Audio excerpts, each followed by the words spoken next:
7, welcome back. Now, will you be wearing your jeans to work or school this morning? Well, if you're about to leave the house, go back and get changed because it's Jeans for Jeans Day. Get that denim on. The day raises money for children with genetic disorders and awareness as well. 1 in 25 children in the UK are born with a genetic disorder or genetic birth defect. There are more than 6,000 genetic disorders, and collectively they're the biggest killer of children aged 14 and under. Surprising statistic that, I think, absolutely. Isn't it? And here to tell us more about how the money raised will help those children is Kitty Price, whose son Harvey was born with disabilities, and Dr. Hillary's here too. Both of them dressing down this morning. And I'm supporting Ryland, well, so watch X Factor and supporting Of course you are. He loves you. You had to get that one in straight away, didn't you? I noticed Hillary's jeans are slightly more dad's denim, but it's good though. I've got the trendy ones. He's made an effort. Good on you. Katie, this is an issue very close to your heart, isn't it? Yeah. Yes, obviously everyone, well, if they don't know, Harvey suffers from septic optic dysplasia, and he's also got genetic disorder Prader-Willis.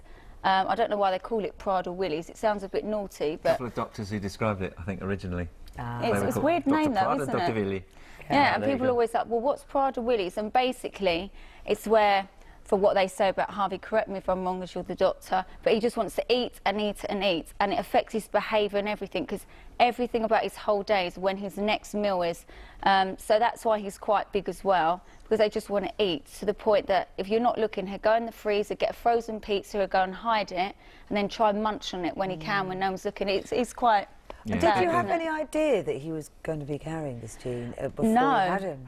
I mean, like 30,000 babies are born with this. There's like many genetic disorders each year, and obviously Harvey's got this one. But when they're babies, you don't know. Like, I didn't know he was blind. I didn't know that he had like his septic optic dysplasia. You just don't know. I didn't know he had autism. It's only when, as they get older, they diagnose these things. Dr. Hillary, what is a genetic disorder? Well, the genes on our chromosomes are what codes for the proteins and enzymes in our body that makes our bodies function.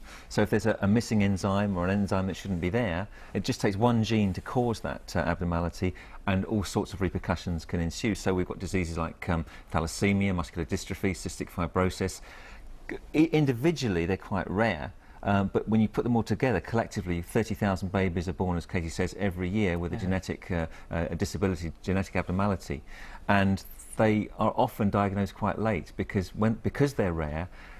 We don't initially spot the problems when they're babies, and it takes a few months or weeks to make the diagnosis and get the right support and treatment that they need. But there's no cure, though, is there? Sure. No, not yet. Not at the moment. I mean, is the that more true we of all understand... genetic disorders, is it? We can influence some, but it's in its infancy at the moment. The more we understand about the genes and the human genome, sort of mapping out all the genes of the body and all the chromosomes, the more we're closer to getting gene therapy. In other words, I mean, cystic fibrosis, for example, we've tried inhalation therapy to stop the mucus production, which clogs up the lungs and the intestine. So we're getting there, but it's a way away. But understanding is growing all the time. How important is something like Jeans for Jeans Day? Well, we're raising awareness, aren't we? And the more we do that, we can raise funds to do the research and to help support and treat the people who are affected. They're aiming to raise 2.5 million. Wow. So if there's anyone out there who wants me to do a skydive or something, not that I want to do it, but if I have to, then I will. You're good on you. No, but obviously I'm with free charities, and you know, so many people every day want me to be with charities, but I can only do the ones that, you know, my heart's there, like with the Harvard Vision and Autism UK, and now this one I'm an ambassador for. And it's important to get the your message fellow out sported some very interesting jeans, didn't he, Leandro? Oh, what, when it's all painted on? Yeah, it was painted on. There they are. Look at that. Crikey, look at that. He doesn't look that I'll be fit getting in a that pair one, of those jeans later on. Oh, can't wait. Nice package. Well, we're wearing them underneath. Well, I think you're doing a grand job, both of you, and thanks for coming in. And of course, you will be watching X Factor. Yeah, Ryland for me, and the wild He said card. he wants to duet with you in the final. Oh, we do in my lounge. I've got my karaoke set up. I'm a frustrated pop star, aren't I? So we've done many duets in the lounge.